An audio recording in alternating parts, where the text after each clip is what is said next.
जल जंगल जमीन निनादाనికి రూపకర్త గౌరవ్ పీర్ ఆ గౌరవ్ పీర్ కు మనం ఎన్నిసార్లు జోహార్ చెప్పినా తప్పు లేదు. ఆయన మనమంతా ఒకసారి జోహార్ చెప్పి ఇది జోహార్ గౌరవ్ జీవికి జోహార్ గౌరవ్ పీర్ మనం ఈరోజు చూస్తా ఉన్నాం. 74 ఏళ్ళైంది స్వాతంత్రం వచ్చి. డాక్టర్ బిఆర్ అంబేద్కర్ రాజ్యాంగం ఇప్పటికీ అమలు నోచుకోలేదు. అధికారంలోకి వచ్చినటువంటి పాలకులు ప్రజల చేతి ఎన్నికైతే ఉన్నారు. అధికారంలోకి వచ్చిన తర్వాత కుర్చీ మీద కూర్చున్న తర్వాత చట్టాలను ఉల్లంఘిస్తూ ఉన్నారు. ప్రజలు మర్చిపోతారు. ఆయన చెప్పిన ప్రకారంగా ఏదైనా అమలవుతుందా? కొనసాగలేదు. కూడు బిడ్డ నీడ విద్య వైద్య సౌకర్యాలు అమలు. అందులో మనందరికీ తెలుసు ఇలా భూమి అనేటువంటిది కీలకమైనటువంటిది. బతుదేవుడు పొట్ట గడుపుకునేది, ఇంత కడుపు నింపేది. ఇవాళ భూమి చుట్టూ ఏమై తిరుగుతున్నాయో మీరు ఒకసారి ఆలోచించండి. మరేమో వాళ్ళ ఆదివాసీలు వాళ్ళ హక్కులను వాళ్ళకు సంవత్సరాల తరబడి తాతల ముత్తాతల నుంచి కాల్ చేసుకున్నటువంటి మోకం ఉన్నటువంటి భూలను లాక్కుంటున్నటువంటి ప్రభుత్వాన్ని ఏమన్నారు? మీ అందరికీ తెలియదు కాదు. తెలంగాణలో నైజాం రాజకీయ వ్యవస్థలో ఆనాడు దున్నేవాడికే భూమి కావాలని నినాదం ఇచ్చినటువంటి మొదటి పార్టీ సిపిఐ పార్టీ అని చెప్పేసి కూడా ఈ సందర్భంగా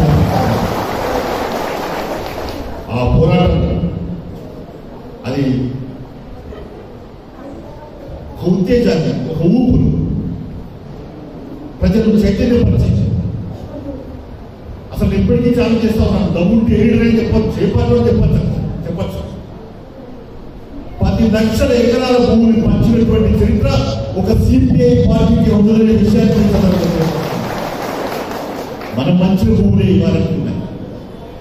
మధ్యలో అంతంత మాత్రమే పంచాలి. ఇవాళ మనం చెప్తూ ఉన్నాం.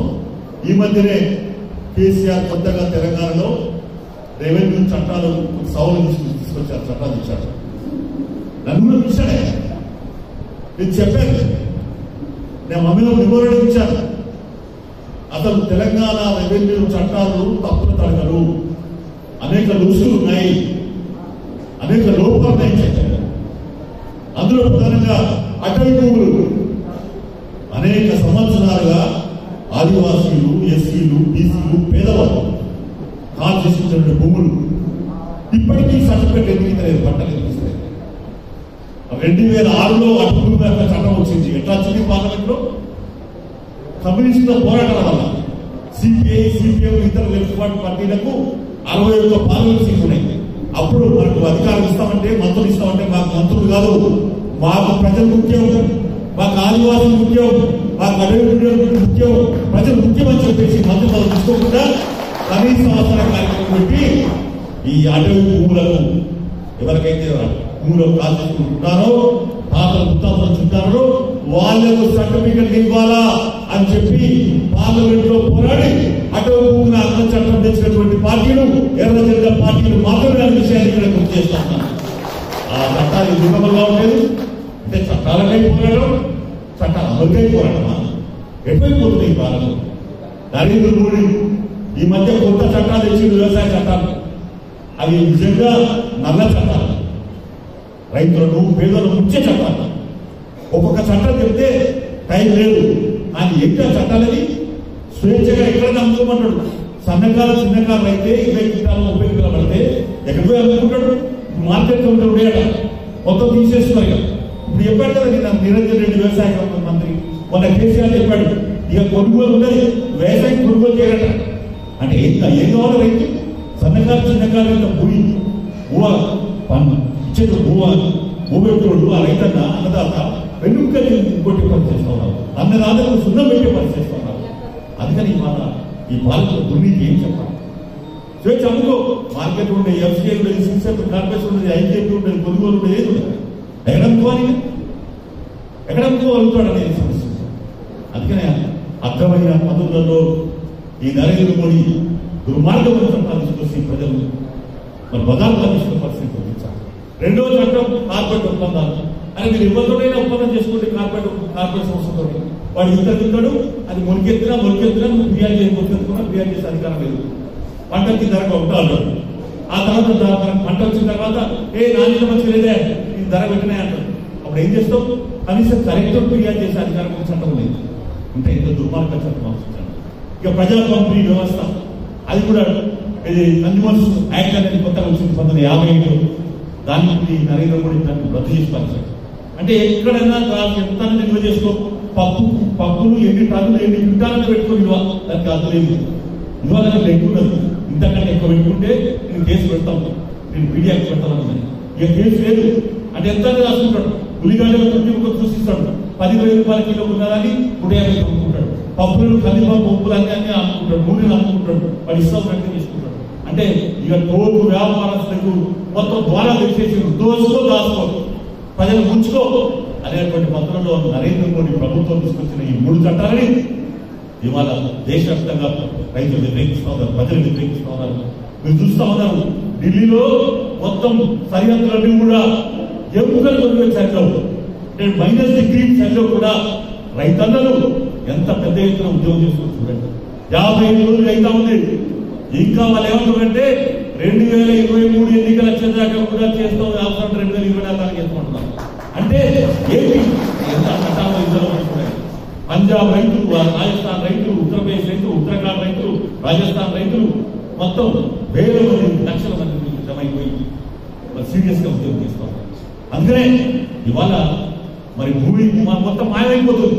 నేను చెప్పే పాయింట్ లో ఒకటి అర్థం ఏంటంటే కార్పొరేట్ వ్యవసాయం అంటే ఇక కార్పొరేట్ ఉత్పన్నం చేసుకుంటే వాడు ఆ భూములను లాక్కేసుకుంటాడు. రామాన్ని మన రైతు మునిగిపోతాడు, అప్రపాలైపోతాడు, అమ్ముకుంటాడు. మళ్ళీ ఇదివరకు ఎటువంటి ఎక్కడ రైతాంగ కాలంలో దొర రాజ్యంలో జమీందారుల జాగీర్దారుల భూస్వాముల రాజ్యంలో పాలేరుగా కూలీగా అయానీ బాధ్యత కలుగుతాయి. మన అలాంటి రోజులు రాబోతున్నాయి. అందుకనే కాబట్టి నరేంద్ర మోడీ నువ్వు చట్టాలను వాపసు తీసుకోకపోతే తెలంగాణలో కూడా మరి పెద్ద ఎత్తున ఉద్యోగం చేపడతామని చెప్పి లెఫ్ట్ పార్టీస్ ఇప్పటికే నిర్ణయం తీసుకున్నాయి, ఇంకా తీసుకున్నాయని చెప్పి ఇక్కడ మన తెలంగాణ పరిస్థితి చూస్తే కేసీఆర్ ఆయన ఏం చేశాడు? ఈ 3 వ్యవసాయ చట్టాలు అక్కడ వ్యతిరేకించాడు. ఆ తర్వాత మౌనం ఉన్నాడు. మళ్ళీ మేమందరం చెప్పాం వాడు వ్యతిరేకించాం, ఉద్యమం జరుగుతుంది, ఎఫ్సిఐ ఉన్నది, సూచన ఏది ఉండదు, నువ్వేం చేస్తావు ఆయన వ్యతిరేకించామని అడిగితే కొంత మీకు తెలుసు డిసెంబర్ 20వ తారీఖున జరిగిన భారత బంద్లో పాల్గొన్నాడు. ఆ తర్వాత 10కో 11కో ఢిల్లీ పోయాడు. మన నరేంద్ర మోడీ ఇది ఏం కూడబలుకున్నాడో తెలియదు, అమిత్ షా కలిసాడు, పచ్చగా నోరు మూసుకొని కూర్చున్నాడు. నువ్వు మౌనమే. ఇప్పుడు ఏమంటారంటే కొనుగోలు కేంద్రాలు ఉండే తెలంగాణలో నువ్వు చట్టాలు ఎందుకు వ్యతిరేకించిన కేసీఆర్ అడుగుతా ఉన్నావు. అదే సిపిఐ గవర్నమెంట్ ఉన్న కేరళ రాష్ట్రంలో అక్కడ ముఖ్యమంత్రి అసెంబ్లీలో తీర్మానం చేసి ఈ 3 చట్టాలను అమలు చేయము, మా చట్టాలు మా హక్కును అందిస్తున్నాం అని చెప్పి గట్టిగా చెప్పింది కేరళ లెఫ్ట్ ప్రభుత్వం, వామపక్ష ప్రభుత్వం, ఎర్రజెండా ప్రభుత్వం అని చెప్పేసి. అంటే మీ వైపు ఎక్కువైపోయింది. అంటే మీరు ఎందుకు లొంగిపోతా ఉన్నారు కేంద్రానికి? ఎందుకు గట్టిగా నిలబడి ఎందుకు ఎదుర్కోపోతున్నారని అడుగుతా ఉన్నాం. ఇంకోవైపు చూస్తే ఇలా రెవెన్యూ చట్టాలు తెచ్చినాం, సర్వే నెంబర్ వారిగా సమగ్ర సర్వే అన్నాం, డిజిటల్ సర్వే అన్నాం, ఏది అని అడుగుతా ఉన్నాం. ఇంకేం చెప్పినావు? తెలంగాణ వస్తే మా భూములు మాకు, మా కొనుగోలు మాకు, మా నీళ్లు మాకు, ఆత్మగౌరవ పరిపాలన. ఆత్మగౌరవ పరిపాలన ఉందా ఇక్కడ? ఎవరన్నా ముఖ్యమంత్రి కత్తాడు? ఎవరన్నా కత్తాడే? ఆయన ఇచ్చిన మాట ఏమైనా అమలవుతున్నాయా? 70 విడతలు వచ్చినాయా? దళిత 3 ఎకరాలు వచ్చినాయా? ఇంకేమన్నా తెలుసా? 2018లో ముందస్తు అసెంబ్లీ ఎన్నికలప్పుడు ఏమన్నాడు? పోడు భూముల రైతులకు నేను పట్టాలు ఇస్తా, అవసరమైతే కూర్చుండి అక్కడి నుంచే పట్టాలు ఇచ్చే పద్ధతి నాది కేసీఆర్ గా చెప్తున్నా అని చెప్పినాడు. ఏదైనా కేసీఆర్ ఎప్పుడు కూర్చుంటావు చేసుకొని? ముహూర్తం ఎప్పుడప్పుడు ముహూర్తం కావాలి. అందరికీ ఉన్నా ముహూర్తాలు మంచిగా లేవా? ఎన్నడూ కూర్చుంటావు కేసీఆర్? నువ్వు కుర్చీ చేసుకొని కూర్చుండి పట్టాలు ఇస్తాను కదా, నీకు అధికారం ఉంది. నువ్వు ఇమీడియట్ గా ఆర్డర్ ఇస్తే అమలు అయిపోతుంది. చూస్తా ఉన్నాం అనేక చోట్ల కోరూరు జిల్లాలో ప్రజాప్రతినిధుల మధ్య అటవీ అధికారుల మధ్య కొట్లాట జరిగింది. లేదా అక్కడ కొత్తగూడెం జిల్లాలో, ఖమ్మం జిల్లాలో, వరంగల్ జిల్లాలో, మహబూబ్నగర్ జిల్లాలో, చాలా జిల్లాలలో అటవీ భూముల మరి ఆదివాసీలు పొట్ట మోసుకునేటోళ్ళు వాళ్ళ పంట ధ్వంసం చేసి వాళ్ళ పొట్ట అంటే ఒటికాడి బుక్కలు లాక్కొని వాళ్ళ బదాలు పని చేస్తూ ఉంటే ఏం చేస్తూ ఉంటుంటారు. అందుకని ఏదేమైనా కేసీఆర్ ఇప్పటికైనా నువ్వు కార్యాలయం చేస్తూ ఉన్నావు. గడిచిపోతా ఉంది, రోజులు గడుస్తూ ఉన్నాయి, నెలలు గడుస్తూ ఉన్నాయి, సంవత్సరాలు గడుస్తూ ఉన్నాయి. నీ మాటకు విలువ లేకుండా పోతుంది, నిలకడ లేకుండా పోతుంది. చెప్పు ఎప్పుడు చేస్తావు? ఇలా కొత్త రెవెన్యూ చట్టాలు తెచ్చినావు, దాన్ని చెప్పినావు. అటవీ భూములు అన్ని అక్రాంతమైతే ఉన్నాయి. మంది పెద్ద పెద్ద రియల్ ఎస్టేట్ వ్యాపారం ఇవాళ చేస్తా ఉన్నారు. ఇలా ఈనాడు పత్రిక చూస్తే అర్థమైంది ఏంటి అది. శ్యామ్ కుమార్ మరి చిన్న ఆయన ఒక పెద్ద ఆఫీసర్, ఆయనతో కమిటీ చేసిన మొత్తం ఆయన చెప్పేసినాడు హైదరాబాద్ లో 755 ఎకరాలు ఓకస్ జమీన్ ఉదాహరణ భూములు జాగి భూములు అనేక చెప్పినాడు. ఇంకా అనేక చోట్ల ప్రభుత్వ భూములన్నీ కూడా రియల్ ఎస్టేట్ వ్యాపారులు మరి ఇష్టమైనట్టుగా వాళ్ళు మరి ఏదో పట్టణం చేస్తూ ఉన్నారు, ప్రైవేట్ చేస్తూ ఉన్నారు. 9 గ్యాంగ్స్టర్ 1000 ఎకరాల భూములు స్వాధీనం చేసుకున్నాడు మంది చంపి. ఇంకా అలాంటి కుంభకోణాలు ఎన్నెన్నో ఉన్నాయి. మీరు చూశారు, ఒక్క తహసీల్దారు దగ్గర ఆయన అరెస్ట్ చేస్తే ఏసీబీకి పట్టుబడితే 1,15,00,000 రూపాయలు నాగరాజు అనేటువంటి తహసీల్దార్ దొరికితే ఎటువైపు పోతుంది రాష్ట్రం అనుకుంటా ఉన్నాం. హైదరాబాద్, రంగారెడ్డి చుట్టూ అన్ని చోట్ల కూడా రియల్ ఎస్టేట్ స్థైర్యంగా చేస్తా ఉన్నాం. అందుకనే కేసీఆర్ మా ఆదివాసులు, మా బీదలు, మా పేదలు, మా ఎస్సీలు, మా సన్నకారు రైతులు, మా బీసీ పేదవాళ్ళు వాళ్ళు ఎన్నో సంవత్సరాల తర్వాత కొట్టబోసుకొని బతుకుతా ఉన్నారు. వాళ్ళ నోటి కాటు మీరు దోషం చేస్తా ఉన్నారు. అధికారం పేరుతో ఉరితాడు తీస్తారా ఈ ఆదివాసులకు అడుగుతా ఉన్నాం. ఈ అడవి భూములు 2006 చట్టం ఎందుకు వచ్చింది? కేసీఆర్ చట్టాన్ని ఎందుకు అమలు చేయవు? నీ కోర్టు ఎక్కడే నువ్వు ముఖ్యమంత్రి అయినావు. నువ్వు మనం చూడండి, దుబ్బాకలో ఓడిపోయింది టీఆర్ఎస్, బీజేపీ గెలిచింది. ఎట్లా? ప్రజలు ఓట్లు ఎక్కువ వేసినారు కాబట్టి గెలిచింది. హైదరాబాద్ లో, గ్రేటర్ హైదరాబాద్ లో కూడా అనుకున్న సీట్ రాలేదు టీఆర్ఎస్. అంటే పత్రం ప్రారంభమైంది, అన్ని రకాల సమస్యలు కనపడతా ఉన్నాయి. అందుకనే కేసీఆర్ ఇప్పటికైనా కళ్ళు తెరువు. ప్రజల నుంచి దూరం అయిపోతా ఉన్నాం. తెలంగాణ తెచ్చుకున్నది నీ సొంత పరిపాలన కొరకు కాదు, నీ పరిపరి కొరకు కాదు, నీ కుటుంబం కొరకు కాదు, పరివారం కొరకు కాదు, ప్రజల కొరకే. ప్రజా ప్రాతినిధ్యం చెయ్యి, ప్రజలకు కలువు, ప్రజలతో మాట్లాడు, ప్రజల బాధ తెలుసుకో, కష్టాలు తీసుకో. అదే ప్రజాస్వామ్యం. ఇవాళ ప్రజాస్వామ్యం ఉన్నామా? మరో రాజకీయ వ్యవస్థ నమూనా పరిపాలన ఉన్నాం. అందుకని ఈ సందర్భంగా కేసీఆర్ డిమాండ్ చేస్తా ఉన్నావు, నువ్వు చెప్పిన హామీ ప్రకారంగా తక్షణమే నువ్వు చేసుకొని కూర్చుంటావా, ఆడవేస్తావా చెయ్యి, లేకపోతే మాత్రం నీ కుర్చీకే ఎసరత్తదని చెప్పి సిపిఐ పార్టీ హెచ్చరిక చేసిందని చెప్పి కూడా అందుకనే ఇలా ఏం చేయాలా? ఇక్కడ సదస్సు పెట్టుకోవాలంటే పోలీసులు ఆటంకాలు కల్పిస్తారు, రానియరు.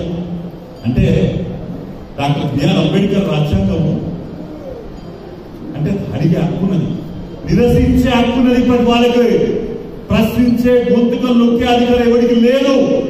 కానీ ఇవాళ ఏం జరుగుతుంది? ప్రశ్నించే గొంతుకలు నొక్కిస్తా ఉన్నారు. చూస్తా నరేంద్ర మోడీ నుంచి ఇక్కడ దాకా అదే పని. వరారావు గారు ప్రశ్నించి మంచి కవి రచయిత, పాపం అభ్యుదయ భావాలు కలిగిన వాడు. ఆయన 82 వయసు ఉంటే ఆయన తీసుకుపోయి అక్రమం చేసి పెట్టి నరేంద్ర మోడీ చంపుతానికి చేసి పెట్టి ఆయన జైల్లో పెట్టారు. అంటే ప్రశ్నించే గొంతుకలు నొక్కేటువంటి రాజ్యం. అలాగే హక్కులు అడిగితే అరెస్ట్ చేసే రాజ్యం. ఇదేమి రాజ్యం? ఇదేమి రాజ్యం? ఎవరికి రాజ్యం? ఎవరి కొరికి రాజ్యం అని ప్రతి ఒక్క కార్యకర్త, ప్రతి ఒక్క ఆదివాసీ, ప్రతి ఒక్క కమ్యూనిస్ట్ పార్టీ కార్యకర్త రేషంతో ఆలోచించాల్సిన అవసరం, చర్చించుకోవాల్సిన అవసరం ఆసన్నమైంది. ఇంకా మనం మీనమేషన్ లేకుండా కాదు. మన గత పోరాటం త్యాగంతో కూడుకున్నది. మరి కనకీర్తి కలిగితే వర్తమానంలో మన పరిస్థితి ఏంది అంటే ఇప్పుడు ఏం చేస్తున్నాం మనం అనేది చర్చించుకోవాలా, భవిష్యత్తులో ఏం చేయాలనే చర్చించుకోవాలా. ఇది వాళ్ళ మన ముందున్న తక్షణం కర్తవ్యం. అందుకనే కామెంట్స్ మీరందరూ కూడా సీరియస్ గా ఆలోచించండి. ఇవాళ మన భూములు, రెవెన్యూ చట్టాలు కూడా నా భూమి నీకు, నీ భూమి నాకు, ఆయనకు, ఇంకో భూమి ఇంకో ఆయనకు సాదామైన వాళ్ళు అమలు చేయరు. అవన్నీ పాపం ఎప్పటి నుంచో కాసులో ఉంటా ఉన్నాం, వాటికి సర్టిఫికేట్ ఇయ్యరు. నా సర్వే నెంబర్ ఒక దగ్గర ఉందని నేను కూడా అనుకున్నా. ఇట్లాంటి అనేకమైన లోపాలు వస్తున్నాయి. నేను సంతోషపడేది ఏంటంటే కేసీఆర్ డిజిటల్ సర్వే అంటే సర్వే నెంబర్ వారుగా సమగ్ర సర్వే చేస్తున్నాడు. ఇది సిపిఐ డిమాండ్. మనం బుక్లెట్ కూడా వేసాం. 2015లో తెలంగాణ వచ్చినాక రౌండ్ టేబుల్ పెట్టి అన్ని పార్టీలు కలిసి మన సిపిఐ పార్టీ దీనికి సంబంధించిన చట్టాలు మీకు ఉండాలని చెప్పి ఇలా చట్టాలు అమలైతే అంటే చట్టాలు చేసేదానికి పోరాటం చేయాలా, చట్టం అమలుకై పోరాటం చేయాలి. ఇది దుస్థితి. ఇది ప్రజాస్వామ్యమా? ఏం ప్రజాస్వామ్యం? ఎలాంటి ప్రజాస్వామ్యం అనేది చర్చది. రైతులు, కూలీలు, నిరుపేదలు, చేతుల వాళ్ళు మన బతుకులను చిక్కుపోతా ఉన్నాయి. ఇప్పటికీ ఈ దేశంలో 53% పేదరికం ఉంది, దరిద్రం ఉన్నది. ఈ పేదరికం ఎప్పుడు పోతుంది? ఇలా పేదోళ్ళ ఆస్తి తరిగిపోతుంది, అదే కార్పొరేట్ ఆస్తులు పెరిగిపోతున్నాయి. ఈ మధ్య లెక్కలు వస్తా ఉన్నాయి. ఇలా బ్యాంకుల ద్వారా అప్పు తీసుకుంటే, మనం ఏమైనా భూమి మీద అప్పు తీసుకుంటే అది కట్టకపోతే నీ ఎప్పుడు పడతాడు ఆ బ్యాంకు. ఆఖరికి ఏదైతే అవసరం కూడా నీ వారి మీద పుచ్చుదారు కూడా పుచ్చుకుపోతా ఉంటాడు. అదే పెద్దవాడు, అదే ధనవంతుడు, అదే పలుకుబడుకున్నవాడు అబ్బాయికుంటే అతని అడుగు. ఇవాళ నరేంద్ర వచ్చిన తర్వాత పెద్ద పెద్ద టాటా, బిర్లా, గోయక్క లేదా మన రిలయన్స్, ముఖేష్ అంబానీ, అనిల్ అంబానీ, లేకుంటే ఆదాని గ్రూపు, ఇలా అందరూ